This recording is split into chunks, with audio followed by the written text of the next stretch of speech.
الحمد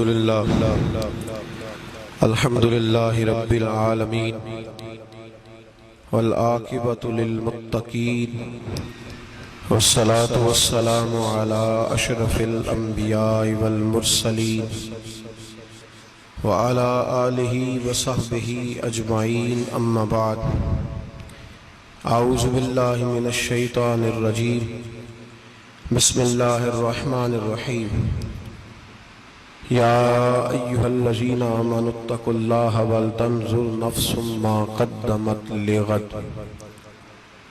واتقوا الله إن الله خبير بما تعملون صدق الله العظيم وصدق رسوله النبي الكريم إن الله وملائكته يصلون على النبي يا أيها الذين آمنوا صلوا عليه وسلموا تسليما الصلاة والسلام عليك يا سيدي يا رسول الله وعلى آلك وأصحابك يا حبيب الله اللهم صل على سيدنا ومولانا محمد معدن الجود والكرم وآله وبارك وسلم. حمد و صلاة کے بعد اللہ تبارک و تعالیٰ نے قرآن مجید سورۃ الحشر کے اندر ارشاد فرمایا ہے کہ یا ایھا الذین آمنوا اتقوا اللہ، اے ایمان والو اللہ سے ڈرو، وَلْتَنْظُرْ نَفْسٌ مَا قَدَّمَتْ لِغَدٍ، ہر آدمی یہ سوچ لے کہ اس نے اپنے آگے کیا بھیجا ہوا ہے، جو اس نے آخرت کے لیے جمع کرایا ہے وہ کیا ہے، یہ غور کر لے وہ. وَاتَّقُوا اللَّهَ، اور پھر ڈر جاؤ اللہ سے.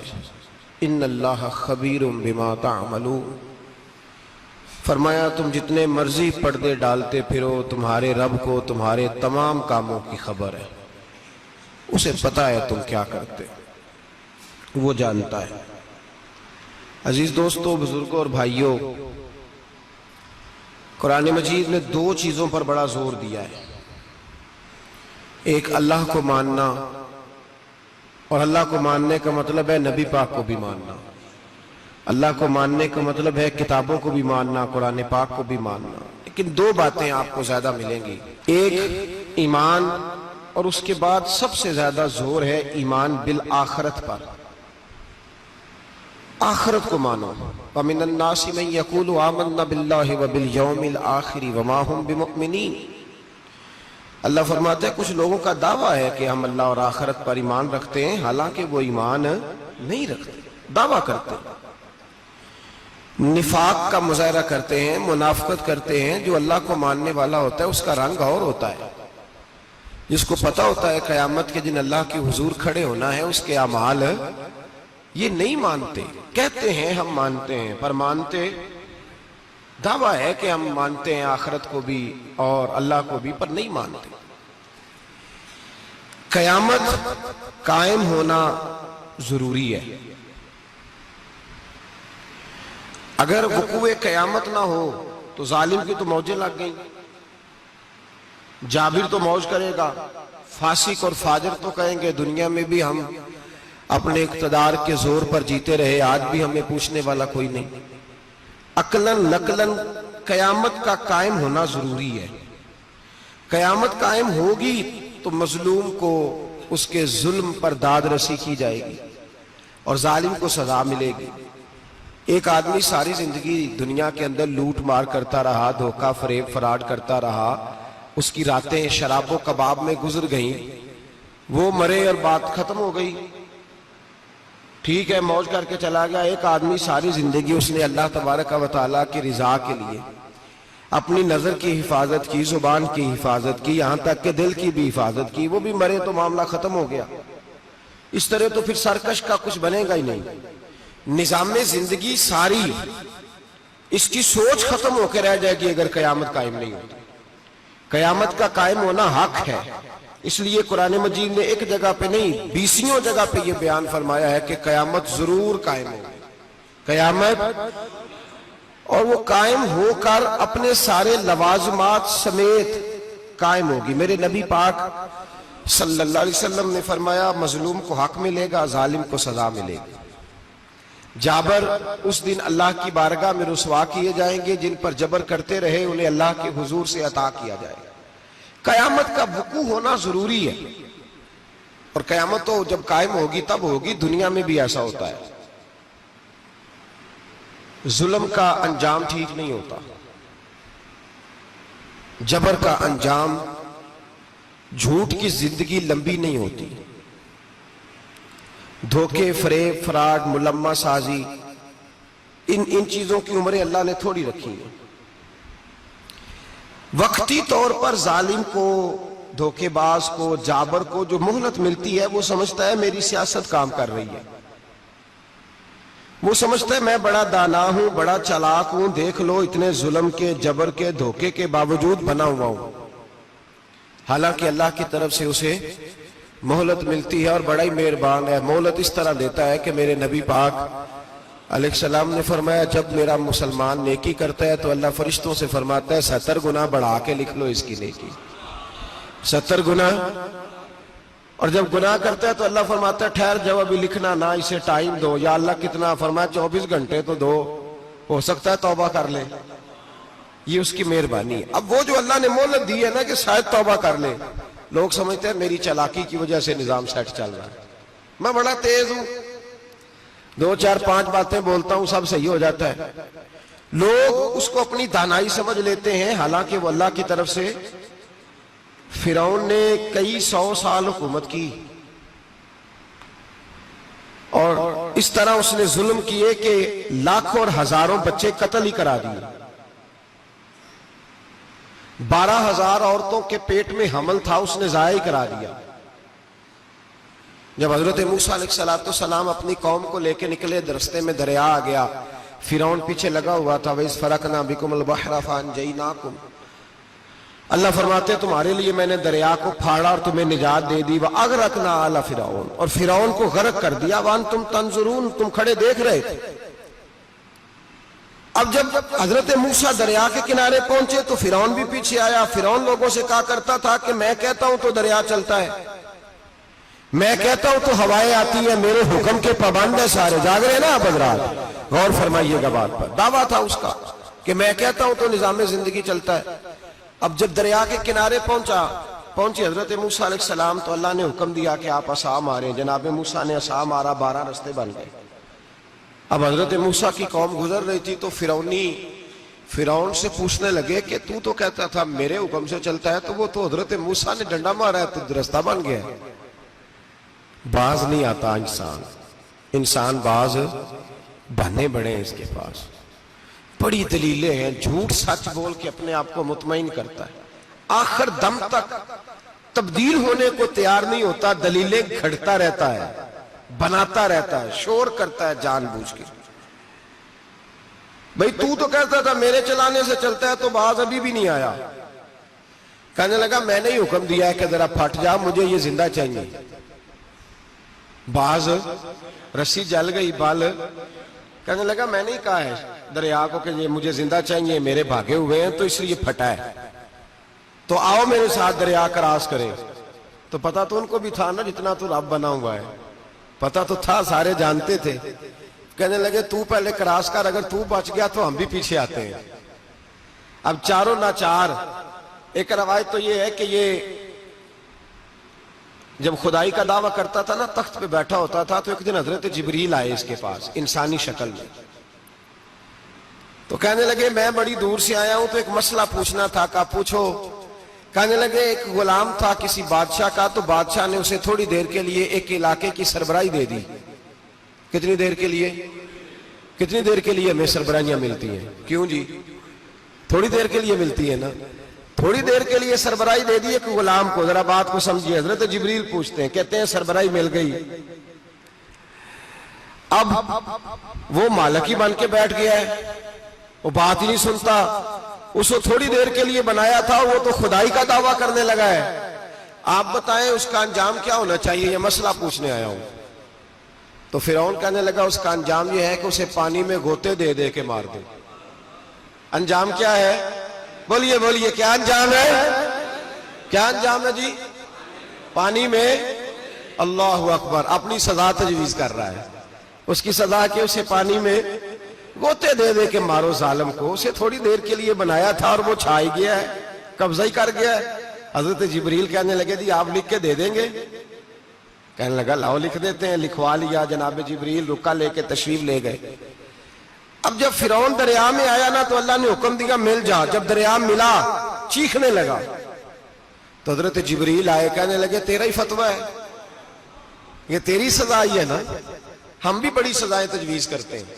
یہ جھوٹا ہے جی, اس کا تو فلانا علاج ہونا چاہیے, تو اگر تو جھوٹ بولے تو یہ فلانا بڑا جاور ہے جی, اس کے ساتھ اس طرح ہونا چاہیے, تو اگر تو یہ کام کرے تو جو سزا تو لوگوں کے لیے تجویز کر رہا ہے تو اپنے بارے میں بھی سوچ. اب جب غوطے آئے نا آخری وقت دیکھا وہ فرعون جو کہتا تھا میری مرضی سے دریا چلتا ہے. علامہ صاوی نے تفسیر صاوی میں لکھا ہے تڑپ کے رونے لگا. جب یہ مزاج ہے, ایک دفعہ اوپر آتا ہے آدمی جب دریا میں جاتا ہے, اوپر آیا تو چیخنے او میرے حواریو خدا کا واسطہ مجھے بچاؤ. کہنے لگے تو کہتا تھا میری مرضی سے چلتا ہے. بے بسی ہے, تڑپتا ہے, روتا ہے. وارث شاہ مان کری نہ وارثاں دا, رب بے وارثہ کر کے مار دائی. تڑپ رہا ہے, چلا رہا ہے, کوئی مدد کو نہیں پہنچتا. اب جب آخری غوطہ آیا تو کہنے لگا آمنا بے رب موسیٰ و ہارون, میں موسیٰ کے رب کو بھی مان گیا, ہارون کے رب کو بھی. اللہ نے فرمایا نہیں, اب تیرا ماننا قابل قبول ہے. اس وقت ماننا تھا جب تجھے مہلت دی تھی, جب تو جوان تھا. بڑھاپا آتا ہے, بیماری آتی ہے, جوان آدمی بیماری کا شکار ہوتا ہے تو کہتا ہے یا اللہ ایک دفعہ صحیح کر دے میں ساری پڑھا کروں گا, ایک دفعہ ٹھیک کر دے میں مسجد میں رہوں گا, میں اگلے سال اعتکاف بھی کروں گا, میں ساری تراویحیں پڑھوں گا. تو اس وقت پڑھنی تھی جب تجھے مہلت دی تھی, اس وقت پڑھنا تھا جب اللہ نے تجھے آسانی دی, زندگی دی. اگلا وقت یہ حال ایک کا نہیں ہوا. نمرود کو دیکھ لیں, حضرت ابراہیم علیہ السلام کو کہتا تھا میں رب ہوں. آپ نے فرمایا رب تو وہ ہے جو زندہ کرتا اور مارتا ہے. ایک موت کا قیدی بلایا, کہنے لگا ہاں بھائی کتنے دن رہ گئے تھے پھانسی میں؟ کہنے لگا جی پرسوں ہونی تھی. کہا جا تجھے آزاد کیا, لو میں بھی زندگی دیتا ہوں. ایک بے گناہ آدمی کو پکڑ کے قتل کر دیا, کہتا میں بھی مارتا ہوں. حضرت ابراہیم علیہ السلام کہنے لگے تو بیوقوفوں جیسی دلیلیں دے رہا ہے, چل اس طرح کر, میرا رب سورج مشرق سے نکالتا ہے, تو اگر رب ہے تو مغرب سے نکال کے دکھا. اب دلیل کا جواب کوئی نہیں تھا تو کہنے لگا پکڑو اور آگ میں ڈال دو. اللہ کے نبی کو آگ میں ڈالنے والا. یہاں ایک مچھر بیٹھا ہے, 400 سال حکومت کی اور خدائی کا دعویٰ کیا. یہاں مچھر بیٹھا تھا, چھینک آئی تو مچھر اندر چلا گیا. پہلے دربار کا ادب یہ تھا کہ جو آئے سجدہ کرے. اب اس کے سر پہ کوئی چیز مارتا تھا تو اسے سکون ہوتا تھا, مچھر تھوڑی دیر کے لیے اس کا دماغ چھوڑتا تھا. او بھائی یہ اس دھرتی پہ اللہ نے لوگوں کو نظارے دکھائے اور ہمیں سمجھانے کے لیے دکھائے, ہمیں تفکر کی, غور کی دعوت دی کہ دیکھ لینا, اپنے عمل کو پرکھنا. تمہارے عمل حضرت موسیٰ کے فرما برداروں جیسے ہیں, جناب ابراہیم کے فرما برداروں جیسے ہیں, یا بن کے بیٹھ گئے ہو؟ اب دربار کا ادب یہ ہے, بے بسی کا یہ حال ہے کہ جوتے لٹکتے ہیں دربار میں, جو آتا ہے جوتا کھینچتا ہے. اور ادب یہ ہے کہ 10 جوتے نمرود کے سر پہ مارو, اور 400 سال جوتے لگتے رہے. روتا تھا, جو آدمی آتا تھا منتیں کرتا تھا, کہتا تھا کہیں سے کوئی دوائی مل جائے گی. پاگلوں جیسی زندگی گزاری, پاگلوں جیسی سخت. وہ تو حساب, وقوع قیامت تو حساب ہوگا ہی. یہاں لوگ پاگل ہو کے مرتے ہیں, معاذ اللہ, نفسیاتی مریض ہو کے مرتے ہیں. یہاں آخری وقت اتنا سخت آتا ہے کہ دنیا موت کی دعائیں مانگتی ہے. میرے بھائی جب انسان ظلم کرتا ہے تو بھول جاتا ہے کہ شاید مجھے پوچھے گا کوئی نہیں. جب وہ زیادتی کرتا ہے تو بھول جاتا ہے. جب وہ کسی کا حق کھاتا ہے تو وہ کہتا ہے شاید اس کا تو وارث ہی کوئی نہیں جس کو میں لوٹ رہا ہوں. لیکن جب اللہ کی پکڑ آتی ہے, حجاج بن یوسف ظالم تھا, اس نے اچھے کام بھی کیے تھے. قرآن پاک پر زیر زبر آراب حجاج بن یوسف نے لگوایا. محمد بن قاسم کو ہندوستان سندھ کے علاقے فتح کرنے بھی حجاج بن یوسف نے بھیجا تھا. ساری خوبیاں اپنی جگہ پر, ظالم بہت بڑا تھا. کسی آدمی نے اس کے سامنے کونے کی طرف منہ کر کے ساتھ والے سے بات کر لی تو کہنے لگا میرے خلاف کیا, اس کو لے جاؤ 2 ٹکڑے کر کے واپس لے آؤ. توتی بولتا ہے نا, اقتدار. جب کسی کے ہاتھ اقتدار ہوتا ہے نا، وہ چاہے ایک گھر کا ہی کیوں نہ ہو، وہ 10 بندے فیکٹری میں کام کرتے ہیں اور جو ان کا مالک ہوتا ہے وہ کہتا میں مالک ہوں، مجھے مانو۔ جب تو صاحب اقتدار ہوتا ہے نا، جب تو سسر بن کے بیٹھتا ہے اور کسی غریب گھر کی بہو آتی ہے 2-4، تو کہتا میرا اقتدار ہونا چاہیے۔ جب میں کھانسنے لگوں تو ہر آدمی کے ہاتھ میں ٹشو پیپر ہونا چاہیے، جب میں بولنے لگوں تو بندھے ہوئے ہاتھوں سے ہر آدمی جی جی کرتا ہوا کھڑا ہونا چاہیے۔ جس آدمی کا، اور یہ کام بہو بھی کرتی ہے کئی دفعہ، وہ بھی کہتی ہے کہ تمہیں پتہ نہیں میں کتنا لمبا چوڑا جہیز لے کے آئی ہوں، جب میں سونے کے لیے اپنے بیڈ روم میں جاؤں تو خبردار بوڑھے بابے کو اجازت نہیں کہ وہ کھانسے۔ اماں کو چاہیے کہ اگر اس کو بڑی سخت پیاس بھی لگی ہے تو میرے سوتے سوتے باورچی خانے میں برتن نہ کھٹکھٹائے۔ جو جہاں بھی جس اسٹیج پہ بھی بیٹھتا ہے وہ کہتا ہے کوئی نہیں مجھے پوچھنے والا، میں مطلق العنان ہوں۔ جوان بوڑھوں کا مذاق اڑاتے ہیں، سمجھتے ہیں شاید کبھی بوڑھے نہیں ہونا، مذاق اڑاتے ہیں۔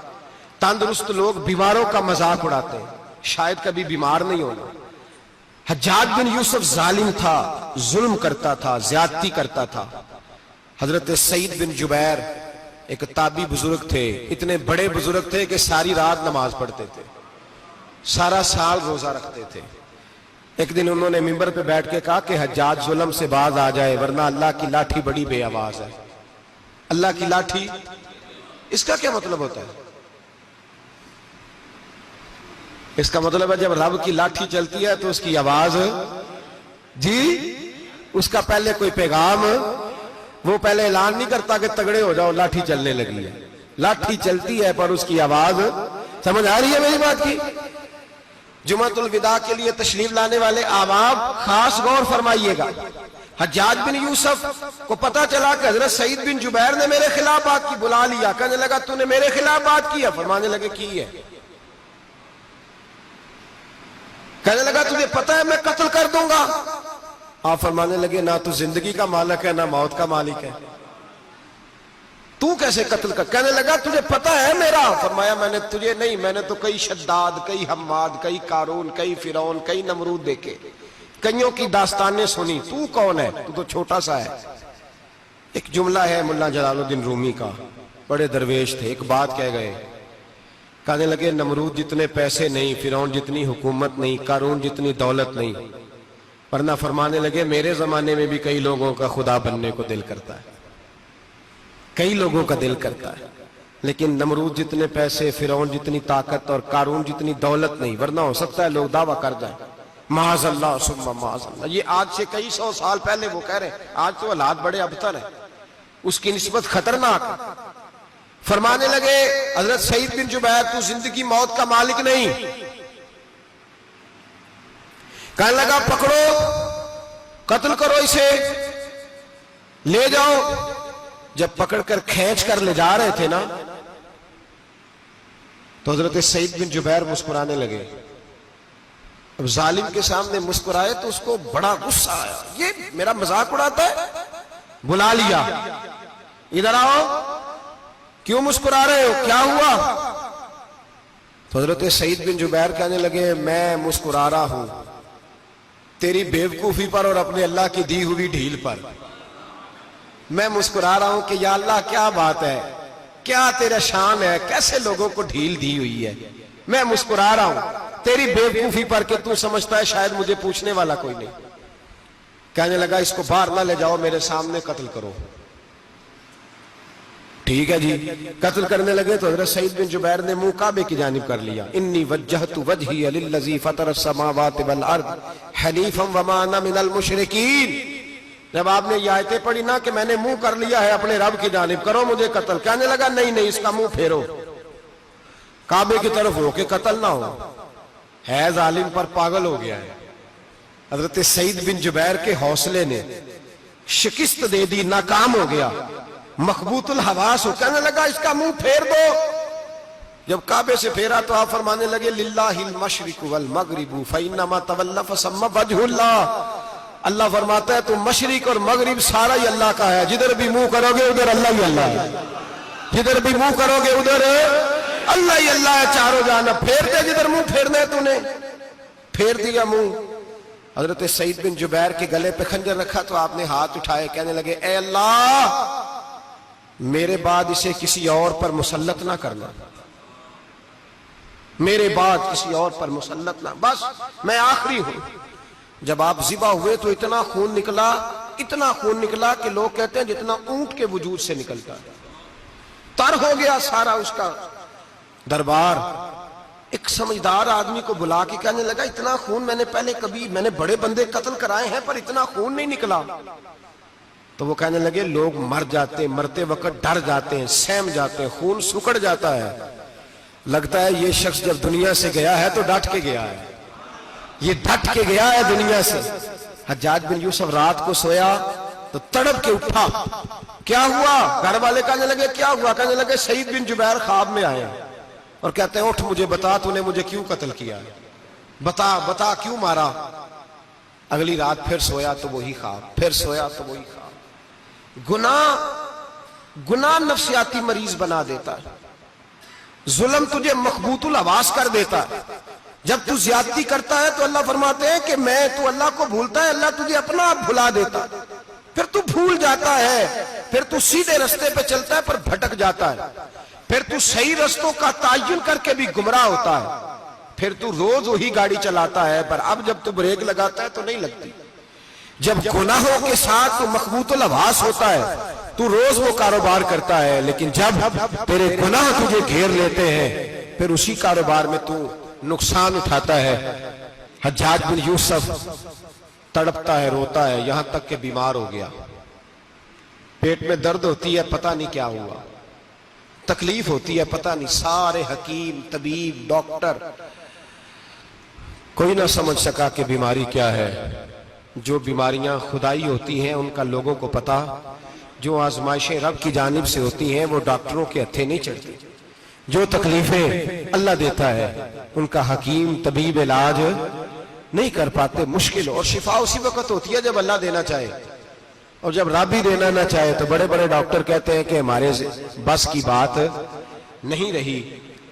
بغداد سے حکیم آئے، پیٹ دیکھا، کہنے لگے نہ تیرے معدے میں کوئی دقت ہے، نہ تیرے جگر میں، نہ کسی اور جگہ، ماجرا کیا ہے؟ ایک آخری علاج ہے، آخری، وہ کیا؟ گوشت کا چھوٹا سا ٹکڑا دھاگے کے ساتھ باندھ کے منہ میں ڈالا اور پھر ایک باریک سا تنکا لے کے اس کو اندر ڈالنے لگے گلے میں۔ وہ گوشت کا ٹکڑا جب حلق کے اندر اتر گیا، اس حکیم نے واپس کھینچا تو کیسے ایسی بدبو آئی جیسی کبھی سونگی نہ تھی۔ جانور، کیڑے مکوڑے لگے ہوئے باہر نکلے، اور جب دیکھا تو جتنے محل میں لوگ بیٹھے تھے چلاتے ہوئے نکل گئے کہ یہ کیا مصیبتیں ہیں۔ حکیم بھی اٹھ کے دوڑنے لگا، کہا تجھے کیا ہوا؟ کہنے لگے حجاج تیری بیماری زمینی نہیں، تیری مصیبت زمینی نہیں۔ کہا میری مرض تک تم کیوں نہیں پہنچ پا رہے؟ تو کہنے لگے لگتا ہے تو بد دعا کا مریض ہے، لگتا ہے تو ظلم کا مریض ہے، تو جبر کا مریض ہے۔ تڑپتا رہا، سسکتا رہا۔ ایک وقت وہ بھی آیا کہ گھر والوں نے کمرے میں بند کر کے تالا لگا دیا، دیوار سے ٹکرے مارتا۔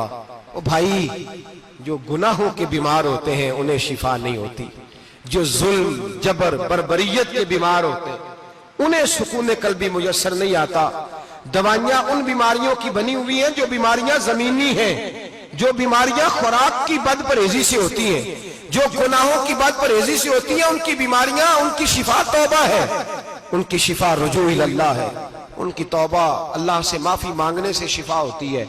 حجاج جب مرنے لگا تو بلایا، یہ رنگ بھی ذرا ملاحظہ کیجیے گا، دو چار قریبیوں کو بلایا، پتہ ہوتا ہے نا اپنے کرتوتوں کا آدمی کو، پتہ سارا ہے سردار نوکیتیاں دا، پتہ ہوتا ہے سارا۔ بلا کے کہنے لگا جب میں مر جاؤں تو مجھے رات کو دفن کرنا۔ کیوں بھائی، عورت ہے؟ کہنے لگا نہیں، رات کو دفنانا۔ ٹھیک ہے، رات کو دفنا دیں گے۔ پھر کہنے لگا جب صبح ہو جائے تو صبح ہونے سے پہلے پہلے میری قبر زمین کے برابر کر دینا، نشان مٹا دینا۔ کہا وجہ؟ تو کلمہ پڑھتا ہے، حضور کا حکم ہے کہ قبر کم از کم ایک بالش، ایک گیٹ اونچی ہونی چاہیے زمین سے، کم از کم، تو تیری قبر مٹا دے، وجہ؟ پتہ ہوتا ہے اپنے ظلموں کا۔ کہنے لگا مجھے پتا ہے لوگ میرے مرنے کے بعد میری قبر بھی نہیں چھوڑیں گے. دنیا میں تو میرے جبر کی وجہ سے کوئی آ نہ سکا، لیکن میری قبر بھی لوگ جنازوں میں باتیں شروع کر دیتے. جنازوں میں نے ایسی بھی داستانیں سنی ہیں کہ کوئی مرا تو لوگ جوتوں کا ہار قبر پہ ڈال آئے. نہیں بھائی، تو جب زندہ تھا تو تیرے جبر ظلم کی وجہ سے نہیں کو بول سکا. ایک تو ہے قیامت میں حساب ہوگا، یہاں دنیا میں حساب ہونے لگتا. اتنی لمبی زبانیں لوگوں کی لٹک کر مرتے وقت باہر نکل آتی ہیں. دعا کریں، جمعہ ہے، اللہ تعالیٰ ایمان کی موت عطا فرمائے. دعا فرمائے رب تعالیٰ اللہ تبارک و تعالیٰ توبہ کر کے جانے کی توفیق عطا فرمائے. جاگے جاگے اور سنے اور دعا کرے، اے اللہ تو ہمیں ظلم سے ویسے ہی محفوظ فرما. اگر ہم زیادتی کرنے لگے تو اے اللہ ہمیں اس سے منع فرما، ہمیں اس سے تو یہ توفیق دے کہ ہم باز آ جائیں اس گناہ سے. میرے بھائی، ایک تو دنیا میں سزا ہے، پھر قیامت کی سزا ہے، اور وہ زیادہ سخت ہے، وہ زیادہ سخت ہے. ہم لوگوں نے نا ہیلے بہانے بڑے بنائے ہوئے ہیں. بینک کے ساتھ کاروبار کرنے والا کہتا ہے نہیں مجبوراً لیا ہے، مجبوراً. مر رہا تھا تو آخری لبوں پہ تھا تو جائز ہے، جائز ہے. اس وقت جب تجھے کھانے کو لقمہ نہ لگے تو حرام کھانا بھی جائز ہے. کیا دقت تھی؟ کیوں اللہ رسول کے مقابلے میں کھڑا ہوا تو؟ کیوں سود کا دھندا کیا؟ کیا تکلیف تھی؟ کہاں تو الجھ گیا تھا؟ ہم جان بوجھ کے اپنے لیے جہنم کٹھی کرتے ہیں، پھر کہتے ہیں سکون نہیں زندگی میں. کہاں سکون آئے گا؟ کیسے آئے گا؟ ہم نے خود آگ لگائی ہے چمن میں اپنے. جو قیامت کی سزا ہے، میرے نبی پاک علیہ السلام نے فرمایا رب تمہیں سامنے کھڑا کرے گا. اور کس طرح کھڑا کرے گا؟ فرمایا لوگوں کے وجود سے کپڑے اتر جائیں گے، زمین اس طرح دہکے گی جس طرح تانبا زمین پہ رکھا جائے اور آگ جلائی جائے. تانبا دیکھا آپ لوگوں نے؟ یہ بھی گرمی گزری ہے نا، تو فرش پر جب سورج پڑتا تھا تو ننگے پاؤں چلا نہیں جاتا تھا. صحیح کہہ رہا ہوں؟ ننگے پاؤں، بچے کا پیر زمین پہ لگتا تو چیخ اٹھتے ہیں، کہتے ہیں اوہ جل گیا پیر. حالانکہ یہ فرش دنیا کے ہیں. اور اگر تانبے کے اندر خاصیت ہے کہ اگر کوئی دھات جلدی اور زیادہ گرم ہوتی ہے تو وہ تانبا ہے. میرے نبی نے مثال دی تو اس کی دی جو سخت تھا. فرمایا تانبے کی طرح زمین تپائی جائے گی اور پھر ننگے پاؤں رب تمہیں کھڑا کرے گا. آج سورج کی پشت تمہاری جانب ہے، قیامت میں منہ تمہاری جانب ہوگا. نیزہ آپ نے دیکھا ہوگا، نیزہ ہوتا تھا.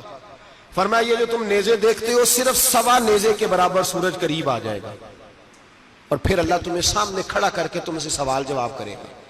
اور حضور نے کہہ دیا ہے تو اب کسی نعت خواں کے کہنے سے بات بدل سکتی، کسی پیر کے کہنے سے جملہ بدل سکتا، کسی خطیب کے کہنے سے فکر نہ کرنا وہ سامنے جنت پڑی ہے، اب بات بدل سکتی.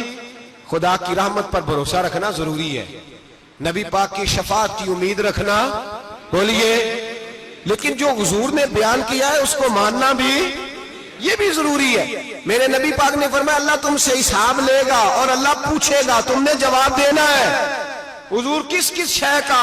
فرمایا جو پہنتے ہو اس کا جواب نہیں دینا، جو کھاتے ہو اس کا جواب نہیں دینا، جو اللہ کے راستے میں دیتے ہو اس کا جواب، باقی ہر شے کا جواب دینا ہے. ادھر جو پلاٹ ہے اس کا بھی جواب دینا ہے، اور وہ جو بچوں کو پیسے بتائے ان کا بھی جواب دینا ہے، جو چھپائے ہیں ان کا بھی. ثم لتسألن یومئذ عن النعیم. جو کمیٹی اپنے محلے میں ڈالی ہے اس کا بھی جواب دینا ہے، جو سسرال کے علاقے میں ابا جی سے چوری ڈالی ہوئی ہے اس کا جواب بھی، سب کا جواب دینا ہے. تمام حساب کتاب. اور اللہ فرماتے ہیں میں سامنے کھڑا کر کے ہر سوال کا تجھ سے جواب، تجھے ہر سوال کا جواب. اچھا یہ جو بڑے لوگ تھے وہ حساب سے ڈرتے تھے، ہم چھوٹے لوگ ہیں ہم حساب سے ہم نہیں ڈرتے، ہم کہتے ہیں دیکھی جائے گی. بڑے لوگ جو تھے وہ حساب سے. حضرت ابو بکر صدیق دعا کرایا کرتے تھے، دعا کرو اللہ مجھ سے حساب نہ پوچھے. حضرت عمر فاروق رضی اللہ تعالیٰ عنہ اپنے بیٹے سے کہتے تھے بیٹا اپنے باپ کے لیے رحمت کی دعا کرنا، میں درگزر والا ہوں، میں حساب والا کوئی نہیں. بڑے لوگ ڈرتے تھے، بڑے لوگ. حضرت عثمان غنی قبر پہ کھڑے ہوتے تھے تو داڑھی آنسوؤں سے بھیگ جاتی. غلام کہتے ہیں حضور 3 دفعہ نبی پاک نے آپ کو جنت کی بشارت دی ہے، 3 دفعہ بشارت دی ہے، تو آپ کیوں اتنا روتے ہیں؟ عثمان غنی فرماتے جس رسول نے مجھے جنتی کہا ہے اسی محبوب نے مجھے فرمایا تھا عثمان قبر آخرت کی منزلوں میں سے پہلی منزل ہے. اور آپ فرماتے میرے تو کمرے میں دیا گل ہو جائے تو مجھے ڈر لگتا ہے، اس میں تو مکمل اندھیرا ہے. آپ فرماتے کھڑکیاں بند ہو تو دم گھٹنے لگتا ہے، اس کو تو دروازہ ہی کوئی نہیں، روشن دان تک نہیں. بھائی جو بڑے تھے وہ ڈر رہے تھے. مولا علی شیر خدا نماز کا وضو کر کے کانپتے تھے، کانپتے. علی آپ مرحب کے سامنے نہیں کانپے، خیبر کا دروازہ اکھاڑتے نہیں کانپے، بدر احد خندق حنین اور خیبر میں نہیں کانپے، تو یہاں آپ فرمانے لگے مالک کے سامنے جاتے ہوئے ڈر آتا ہے. بڑے لوگ کانپتے تھے، بڑے لوگ. آج کون سا جمعہ ہے؟ سارے بولیے. حالانکہ یہ اگلے سال دوبارہ آئے گا، ہمارا نہیں پتا کہ ہم ودا ہو جائیں کہ کیا بنے. یہ کون سا جمعہ ہے؟ آیا جمعہ الوداع، آئے ہم پڑھیں. آج ایک فکر لے کر کے جانا، ایک سوچ. جہاں روز رات کو بیٹے کی ٹینشن، بیٹی کی ٹینشن، بھائی کی ٹینشن، پوتے کی ٹینشن ہوتی ہے نا، ایک ٹینشن اور اپنے آج ایک ٹینشن بڑھا لو، قبر کی ٹینشن پیدا کر لو، قیامت کی تھوڑی سی فکر کر لو، تھوڑی سی ایک لمحے کے لیے صحیح تھوڑا خیال پیدا کرے. حضرت حسن بصری نام سنا ہوا ہے نا، یہ حضرت علی کے شاگرد ہیں. نبی پاک کے گھر میں آ جاتے تھے کئی دفعہ، بچے تھے جب. حضرت حسن بصری تابعی ہیں. فرماتے خانہ کعبہ میں عمرہ کرنے گیا، طواف کعبہ کر رہا تھا تو بڑا عجیب منظر ہوا. رات کی تنہائی ہوئی. اس وقت کئی دفعہ طواف بند بھی ہوتا تھا، اس لیے کہ رش کم ہوتا تھا تو رات کو سب سو جاتے. کہتے رات ذرا گہری ہوئی تو لوگ اپنا اپنا خیمہ لے کے جاتے تھے. اب تو ہوٹل ہے نا تو خیمے لگتے تھے، لوگ خیمہ لے کے جاتے تھے، جہاں جگہ ملتی تھی خیمہ لگا کے رہتے تھے. فرماتے میں رات کو سویا خیمے میں، ایک دردناک آواز آئی. میٹھی ہے، دھیمی ہے، پر درد بڑا ہے. کوئی رونے والا رو کے کہتا ہے اللہ حساب قیامت میں مجھ سے نہ لینا، اے اللہ تنہائی میں جتنا مرضی حساب لینا پر لوگوں کے سامنے نہ لینا. اور پھر کہتا ہے اللہ فضل تو تب کرے جب تو میرا حساب پوچھے ہی نہ. پھر چند منٹ گزرے تو پھر وہ رونے لگا. میرے کانوں میں آواز آئی، کہنے لگا اے اللہ حساب تو ان کا لیا جاتا ہے جو حساب کے قابل ہوتے ہیں. اعلیٰ حضرت کہتے ہیں نا رضا سے تو کیا حساب لے گا، رضا بھی کسی حساب میں ہے. اے اللہ میں قابل نہیں، مجھ سے حساب نہ لینا. کہتے تھوڑی دیر گزری تو پھر وہ رونے لگا. پھر ذرا سانس سنبھلے تو پھر کہنے لگا اے اللہ میں تو لوگوں کو کوئی بندہ حساب پوچھ لے تو نہیں دے سکتا، میں تجھے کیسے حساب دوں گا. پھر تڑپنے لگا. کہتے تھوڑی دیر گزری تو پھر ایک لفظ انہوں نے کہے رونے والے نے، کہنے لگے اللہ دیکھ تیرے محبوب کا فرمان ہے جو معافی مانگے تو اسے معاف کر دیا کرتا ہے. اے اللہ میں معافی مانگنے آیا ہوں اور مسجد نہیں آیا، میں کعبۃ اللہ ہی آ گیا ہوں. کہتے ہیں وہ اتنا روئے کہ چیخ آئی ان کی، اور جب دھڑام سے کوئی زمین پہ گرا تو میں پریشان ہوا کہ اب تو بے ہوش ہو گیا. فرماتے ہیں میں زور سے اٹھا فٹافٹ اور اس شخص کی طرف بڑھا. میرے دل میں خیال ہے کوئی گناہگار ہے بیچارہ، تو چلو میں بھی دعا کرتا ہوں. اس کو کہتا ہوں بیٹے فکر نہ کر، اللہ تیری مدد کرے گا. فرماتے میں گیا اس نیت کے ساتھ کہ میں کہوں گا چلو اٹھو تم بھی دعا کرو میں بھی کرتا ہوں، اللہ ہم سے حساب نہ پوچھے. کہتے میں گیا تو وہ شخصیت بے ہوش پڑی تھی، کالے سیاہ بال ان کے چہرے پہ بکھرے ہوئے تھے. کہتے لوگوں جب میں نے زلفیں ہٹائیں چہرے سے تو میرا وجود کانپنے لگا آسمان ٹوٹ پڑے گا، زمین پھٹ جائے گی، ستارے بکھر جائیں گے، آج بہہ جائیں گے سمندر. فرماتے میری چیخیں نکل گئی. یہ کوئی گناہگار تو نہیں، یہ تو حضرت فاطمہ کے پوتے امام زین العابدین ہے. یہ تو امام حسین کا وہ بیٹا ہے جو کربلا میں تنہا بچے تھے. فرماتے میں امام کا چہرہ دیکھا تو بھاگ کے آیا اور میں نے اپنی داڑھی ان کے پیروں کے ساتھ مس کی اور میں نے کہا حضور اٹھئے. امام اٹھے تو میں نے کہا شہزادے تیرے تو اشارے سے اللہ کئی گناہگاروں کو بخشے گا، تیری تو دعا سے اللہ بخشے گا، یہ کیا کر رہے ہو؟ تو امام زین العابدین کہنے لگے حسن بصری ادھر آ یار، ادھر آؤ بزرگو، میرے دادا کے پاس رہنے والے ہو. میں نے نا آج ہی سنا ہے کہ اس کا عذاب بڑا سخت ہے، آؤ میرے لیے دعا کرو، اللہ پاک مجھ سے حساب نہ پوچھے، کہا حضور نہ کریں۔ اب فرمانے لگے تجھے نہیں پتا کچھ چیزیں ایسی ہیں کہ رب نے اگر حساب پوچھا تو میں واقعی جواب نہیں دے پاؤں گا، چل کر میرے لیے دعا۔ کہتے میں نے ہاتھ باندھے، حضور میں نہیں کرتا، اٹھا کہہ۔ فرماتے میں نے ہاتھ اٹھائے، میں نے کہا اے اللہ تیرے رسول کا شہزادہ ہے، یہ تیرے رسول کا شہزادہ ہے، یہ کہہ رہا ہے تو فضل کر۔ وہ بھائی جو بڑے تھے وہ تو تڑپتے تھے، سسکتے تھے۔ ابو علی ہیتی کہتے خانہ کعبہ میں پتھر پہ سر رگڑ رگڑ کے کوئی بوڑھا کہہ رہا تھا اے اللہ اول تو حساب نہ لینا، اور اگر لینا تو مجھے اندھا کر کے اٹھانا، میں تیرے نیک بندوں کے سامنے شرمندہ نہیں۔ اقبال رو پڑے، اقبال کچھ لوگوں نے لکھا ہے یہ آخری ربائی ہے ڈاکٹر اقبال کی، آخری، اس کے بعد شاید اس نے کلام نے، کچھ سیرت نگاروں کا خیال ہے۔ اقبال مدینے کی طرف منہ کر کے کہنے لگے تو غنی از ہر دو عالم من فقیر، اللہ تو غنی ہے میں تو فقیر ہوں، روز محشر عذر ہائے من پذیر، اے اللہ اول تو میرا کوئی عذر قبول کر لینا محشر کے دن، اور اگر نہ کرنا ہوا اگر تمہیں بینم حسابم نہ گزیر، اگر ضرور ہی میرا حساب لینا ہے، اے اللہ اگر تو نے ضرور لینا ہے، اے اللہ اگر ضرور ہی لینا حساب، اول تو میرا عذر مان لینا، میری کمزوری پہ رحم کرنا، اے اللہ میرے بڑھاپے پر میری کمزوری پر رحم کرنا، اگر ضرور حساب لینا ہے از نگاہ مصطفیٰ پنہا بغیر، تو اے اللہ ذرا حضور کی نگاہوں سے اوجھل کر کے لینا، اے اللہ مجھے شرم آئے گی۔ میرے مصطفیٰ کریم فرمائیں گے میں تو تجھے ہر بات سمجھا کے آیا، ایک جگہ تیری رہنمائی کر کے آیا، تو کیسے عمل کما، ذرا اوجھل کر کے از نگاہ مصطفیٰ پنہا بغیر، ذرا حضور کی آنکھوں سے اوجھل کر کے سائیڈ پہ کر کے لینا، میں برداشت نہیں کر پاؤں گا۔ حضرت ابو علی ہیتی کہتے ہیں بابے نے سر رکھا ہوا ہے اور کہتے ہیں اللہ مجھے اندھا کر کے اٹھانا، فرماتے میں گیا، میں نے کہا چلو میں دعا کرتا ہوں جا کے۔ فرماتے جب میں نے جا کے بزرگوں کی کمر پہ ہاتھ رکھا، ان کا چہرہ دیکھا تو یہ کوئی گناہگار تو نہیں، یہ تو بغداد کے پیر عبد القادر جیلانی ہے، یہ تو محبوب سبحانی غوث سمدانی ہے، یہ تو وہ شخص ہے جو قدم لگائے تو اللہ ولایت عطا کرتا ہے۔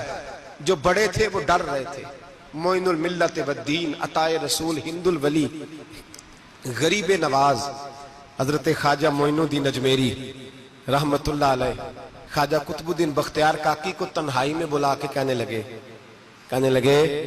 معین الدین سید زادہ ہے، معین الدین حضور کے خاندان میں پیدا ہوا ہے، معین الدین سے اس کے پیر کو بڑی امیدیں تھیں، معین الدین کو رسول پاک نے ہندوستان بھیجا تھا، پر قطب الدین یار معین الدین تبلیغ کا حق نہیں ادا کر سکا۔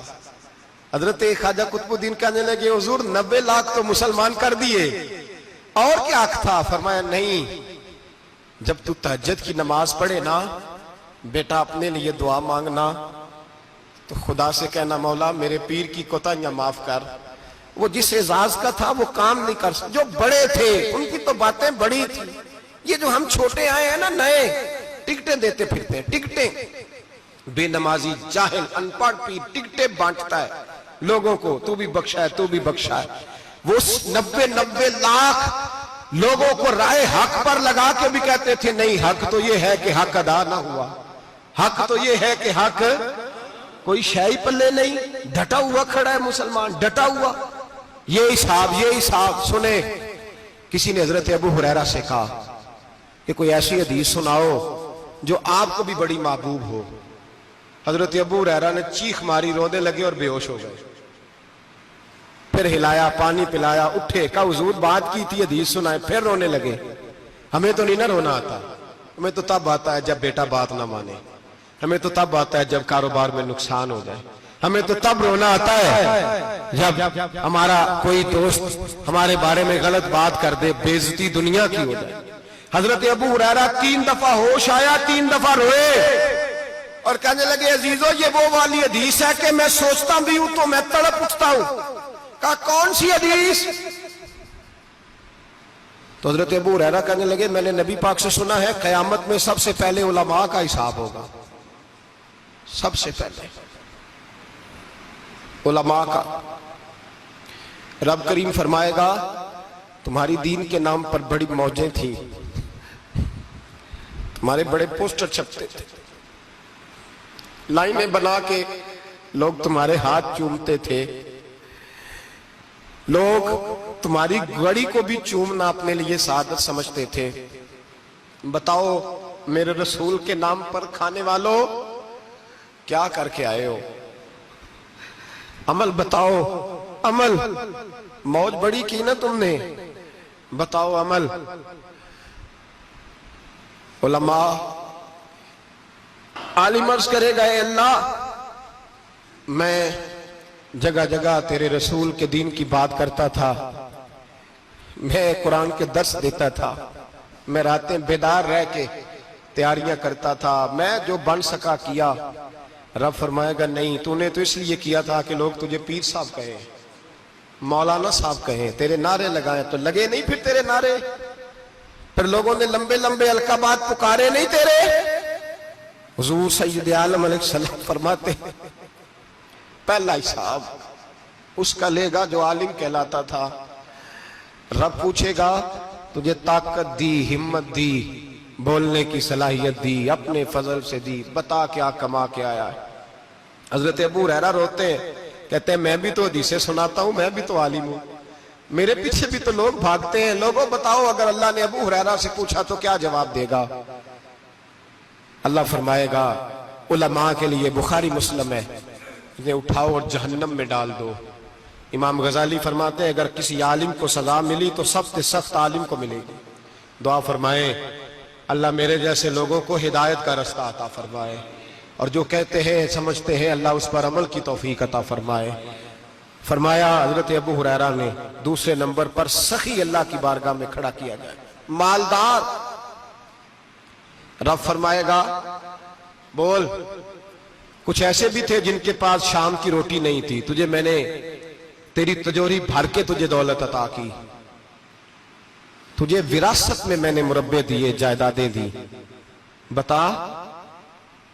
وہ کچھ وہ تھے سویرے مزدوری کرنے جاتے تھے، کما کے لاتے تھے، ہزاروں روپیہ تیری بینک میں پڑا تھا، بتا کیا کیا تو نے؟ اے اللہ میں نے مسجد میں دیے، مدرسے میں دیے، 30 دن افطاریاں پکاتا رہا۔ اللہ فرمائے گا تو جھوٹ بولتا ہے، تو سارا کچھ اس لیے کرتا تھا کہ لوگ تجھے سخی کہے۔ ہاں ہاں تیرا اعلان ہوا مسجد میں، لوگوں نے کہا وہ دیکھو کتنے پیسے دے رہا ہے، اس کا وہ دیکھو نام لکھا ہوا ہے ہسپتال کے ایک کونے میں کہ یہ والا بلاک فلاں سیٹھ صاحب نے بنایا، یہ دیکھو لکھا ہوا ہے کہ یہ کمرہ مدرسے کا اس نے بنایا، تو لکھ دیا گیا، نعرے لگ گئے، اب جا دوڑ جا۔ اللہ جہنم میں پھینک دے گا۔ فرمایا پھر شہید کھڑا کیا جائے گا۔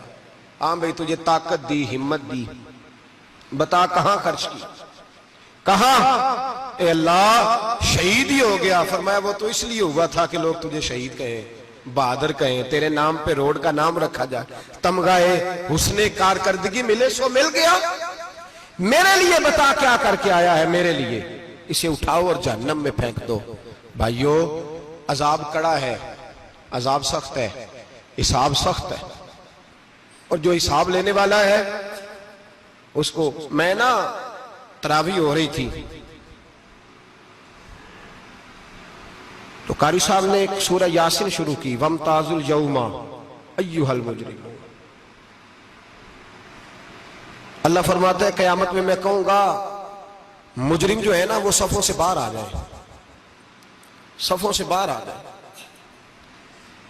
ایک ہمارے فزکس کے ٹیچر ہوتے تھے تو بڑی سخت چھڑی مارتے تھے، تو جب وہ قد بھی بڑا تھا، جلال بھی بڑا تھا، اور اصول بڑے اچھے انسان تھے لیکن سخت تھے، تو مجھے یاد آتا تھا کہ جب وہ سویرے آ کے کہتے جس نے کام نے لکھا وہ باہر نکل آئے، دو قسم کی چوٹ لگتی تھی۔ ایک تو خیال یہ آتا تھا کہ شرمندگی بڑی ہوگی کہ سارے اسٹوڈنٹ بیٹھے ہیں اور 2 3 4 ان کو کہا وہاں مرغے بن جاؤ، بڑی شرم آتی تھی۔ اور پھر جب وہ مارتے تھے اتنا سخت مارتے تھے کہ کئی دن تکلیف رہتی تھی، بتایا نہیں جاتا تھا۔ وہ اسٹوڈنٹ بتاتے تھے کہ یار اس سے بچو کسی بھی طریقے، اور کسی کا کام رہ بھی جاتا تھا کہتے تھے اس پیریڈ کی ڈیوٹی سبق یاد کر کے آنا ہے۔ سخت ٹیچر کے بارے میں تیرا میرا یہ رویہ ہے۔ تو یاد آ رہا تھا جب وہ کہہ رہے تھے نا وَامْتَازُوا الْيَوْمَ أَيُّهَا الْمُجْرِمُونَ، تو میں صف میں کھڑا تھا تو 2 قطرے میرے بہہ گئے آنسو کے۔ مجھے ساتھ بچہ کہنے لگا طبیعت ٹھیک ہے؟ میں نے کہا طبیعت تو ٹھیک ہے، کچھ یاد آ گیا ہے کہ میدان محشر میں یہاں تو چھپے ہوئے ہیں نا عیب، چھپے ہوئے، اور بھائی رب بڑا کریم ہے، عیبوں کے باوجود نوازتا ہے۔ میرا دعویٰ یہ ہے اگر ہمارے عیب کھل جائیں، لوگ ہمیں دھرتی پہ جینے نہ دیں، لوگ جینے نہ دیں، نکال دیں، اپنے بھی ہمیں برداشت نہ کریں، یہ تو اس کا کرم ہے۔ پتہ سارا ہے سردار نو کیتیاں دا، پردہ چپایا ہی تیرا بھلا ہو سی۔ وَامْتَازُوا الْيَوْمَ أَيُّهَا الْمُجْرِمُونَ، اللہ فرمائے گا مجرم باہر آ جائے۔ یا اللہ کیا ہوگا؟ جب سوال جواب ہوں گے تو رب فرماتے ہیں تیری زبان پہ مور لگا کے بند کر دوں گا، تیرے ہاتھ بولیں گے، پیر بولیں گے، سر بولے گا، پیٹ بولے گا۔ اس وقت کی فکر پیدا کریں، ٹینشن پیدا کریں۔ وقوع قیامت حق ہے، اور باندھ کے نا لوگ پیر باندھ کے زور کے ساتھ باندھتے۔ سگا بیٹا جب قبر میں دفن کرتا ہے نا تو وہ بھی کہتا ہے وہ کونا، یہ کونا تھوڑا سا مٹی کم ہے، یہاں بھی مٹی ڈالو۔ پہلے لوگ روزانہ جاتے ہیں، پھر ہفتے کے بعد، پھر مہینوں بیت جاتے ہیں۔ کچھ قبریں ایسی بھی ہیں جن پہ کھڑے ہوں تو لگتا ہے قبریں رو رہی ہیں اور کہتی ہیں جاؤ میرے گھر والوں سے جا کے کہو کوئی پھیرا ہی لگا جائے، وہ ایک دفعہ آئے تو صحیح، کوئی مٹی نہیں ڈالتا۔ بادشاہوں کی قبریں روتی ہیں، سرمایہ داروں کی قبریں روتی ہیں، کوئی جاتا نہیں۔ اتنے موٹے سوراخ ہے قبروں میں، آپ اپنے شہر کے قبرستان پھر کے دیکھ لیں، سوراخ ہے۔ او بھائی حضرت مولا علی شیر خدا قبرستان گئے تو پہلے رونے لگے، پھر کہنے لگے قبروں والوں کیا حال ہے تمہارا؟ تو آپ فرماتے ہیں مردہ مجھے اندر سے بول کے کہنے لگا علی کفن پھٹ گیا، ہڈیاں ٹوٹ گئی، مال تو دے آئے تھے وارثوں کو پر حساب ہمیں دینا پڑ رہا ہے، تو بتا پیچھے کیا حالات ہیں؟ تو حضرت علی کہنے لگے تمہاری بیویوں نے اور نکاح کر لیے، تمہارے دوستوں نے نئے دوست بنا لیے، تمہاری اولادوں نے تمہارے بغیر جینا سیکھ لیا، تمہاری جائیدادیں بٹ گئیں، تمہارا پیسہ تقسیم ہو گیا۔ پہلے تو کوئی تمہارا نام لیتا تھا، اب تو تمہارا ذکر ختم ہو گیا ہے، اب تو 1-2 نسل تک تمہارا ذکر تھا، اب تو تمہیں یاد ہی کوئی نہیں کرتا۔ کہتے ہیں لوگ یہاں کوئی رہا کرتا تھا، یہاں کوئی ہوا کرتا تھا، اب تو تم قصہ پارینہ، قصہ ماضی ہو گئے۔ حساب کا وقت قریب ہے، قریب آ گیا وقت۔ اللہ فرماتے اقترب للناس حسابهم وهم فی غفلۃ معرضون، فرمایا حساب کا وقت قریب آ گیا ہے تو ابھی بھی غافل ہے۔ جمعۃ الوداع ایک پریشانی لگانے کا ارادہ تھا، بڑی پریشانیاں پالی ہیں، ایک پریشانی اور پال لو، جس کو یہ پریشانی لگ جائے اس کی عمل سمرنے لگ جاتا ہے۔ یہ پریشانی پال لو کہ اگر مجھے حساب دینا پڑے۔ حضرت عمر کا فرمان، آپ فرمایا کرتے تھے اپنا حساب خود کر لو قبل اس کے کہ اللہ تمہارا حساب کرے۔ خود کر لو اپنا حساب، خود کھاتے ٹھیک کر کے رکھو، چیک کر کے رکھو۔ میری دعا ہے اللہ پاک ہمیں ان میں شامل کرے جن کو وہ معاف کرنے والا ہے، آمین تو کہہ دے۔ اللہ تبارک و تعالی ہمیں ان لوگوں میں شامل کرے جنہیں اللہ بغیر حساب جنت عطا کرنے والا ہے۔ فکر پیدا کریں، سوچ پیدا کریں۔ اللہ تبارک و تعالیٰ کو راضی کرنے کے ایام ہے اور اس کی رضا کی طرف توجہ کریں سارے حضرات۔ اللہ تبارک و تعالیٰ آپ کو سعادت مندیاں اور برکتیں عطا فرمائے۔ آخر دعوانا الحمدللہ رب العالمین۔